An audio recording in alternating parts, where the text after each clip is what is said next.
New Roger Bell families. I am Whitney Hernandez, and I'm a 5th grade science teacher. And I'm so excited to be reading one of my favorite science books with you tonight. It is called Ada Twist, Scientist. And I've got a special treat. Tonight, Ada Twist herself will be joining us as we're reading a story about her.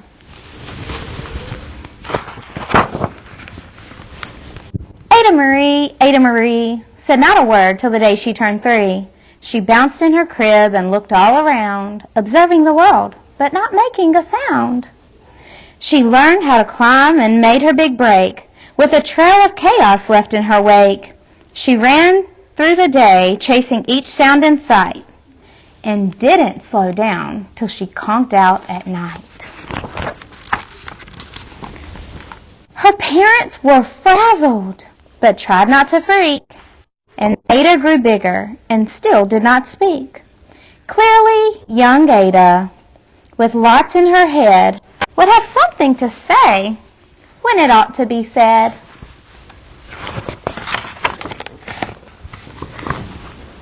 That's just what happened when Ada turned 3. She tore through the house on a fact-finding spree and climbed up the clock just as high as she could. Her parents yelled, "Stop!" as all good parents would. Ada's chin quivered, but she did not cry. She took a deep breath and simply asked, "Why?"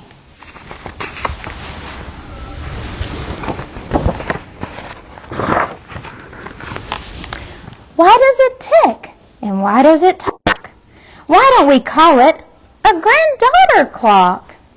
Why are there pointy things stuck to a rose? Why are there hairs up inside of your nose? She started with why, and then what, how, and when. By bedtime, she came back to why once again. She drifted to sleep as her dazed parents smiled at the curious thoughts of their curious child, who wanted to know what the world was about. They kissed her and whispered, "You'll figure it out." Her parents kept up with their high-flying kid, whose questions and chaos both grew as she did.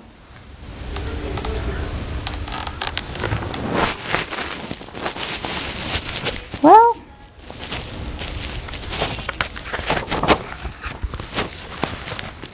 even Miss Greer found her hands were quite full when young Ada's chaos wreaked havoc at school. But this much was clear about Miss Ada Twist. She had all the traits of a great scientist.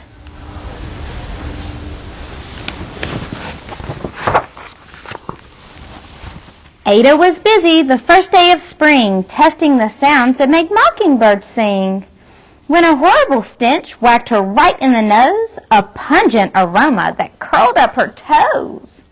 "Zowie!" said Ada, which got her to thinking, what is the source of that terrible stinking? How does a nose know there's something to smell? And does it still stink if there's no nose to tell? She rattled off questions and tapped on her chin. She'd start at the start, where she ought to begin. A mystery, a riddle, a puzzle, a quest. This was the moment that Ada loved best.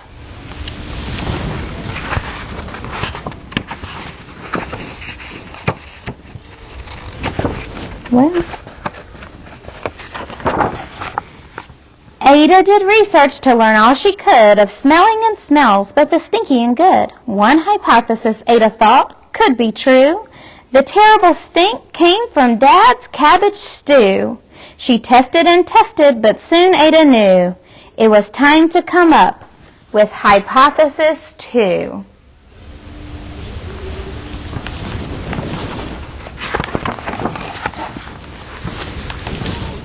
Then, Zowie! The stink struck again. Just like that, hypothesis 2. It's caused by the cat. The cat couldn't make such a stink on its own. It needed perfume and some fancy cologne. So young Ada tested. The test was a flop. She started again, but her parents yelled, "Stop!"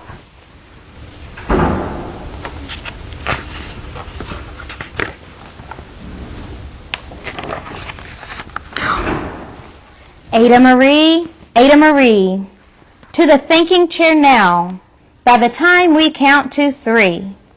"Enough," said her mother. "That's it," said her dad. Her parents were frustrated, frazzled, and mad. "Why?" Ada questioned. Her mother said, "No." "What?" Ada queried. Her father said, "Go."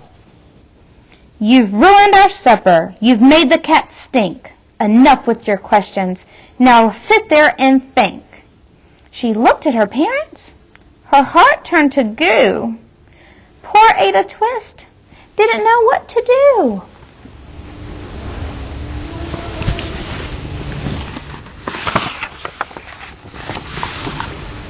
She sat all alone by herself in the hall, and Ada once more could say nothing at all.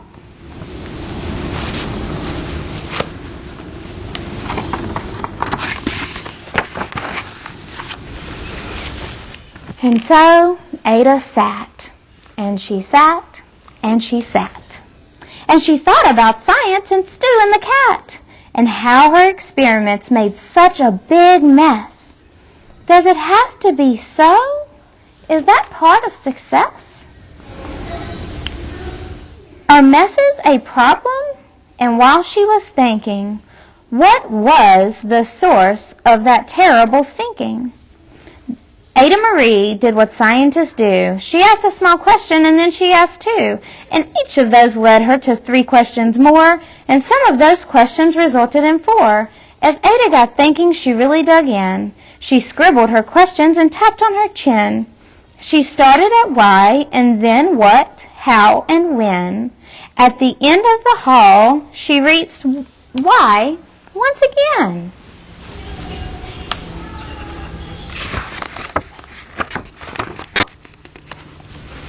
Her parents calmed down and they came back to talk. They looked at the hallway and just had to gawk. No patch of bare paint could be seen on the wall. The thinking chair now was the great thinking wall. They watched their young daughter and sighed as they did. What would they do with this curious kid who wanted to know what the world was about? They smiled and whispered, "We'll figure it out."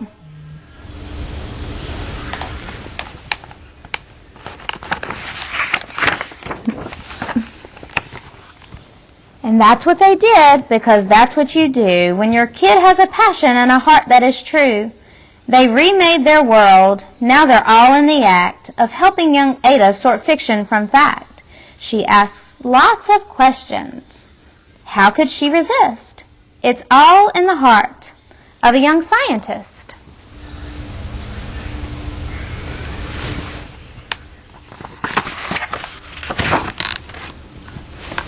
And as for that smell, what can Ada Twist do but learn all she can with her friends in grade 2? Will they discover the stink that curls toes? Well, that is the question. And someday, who knows?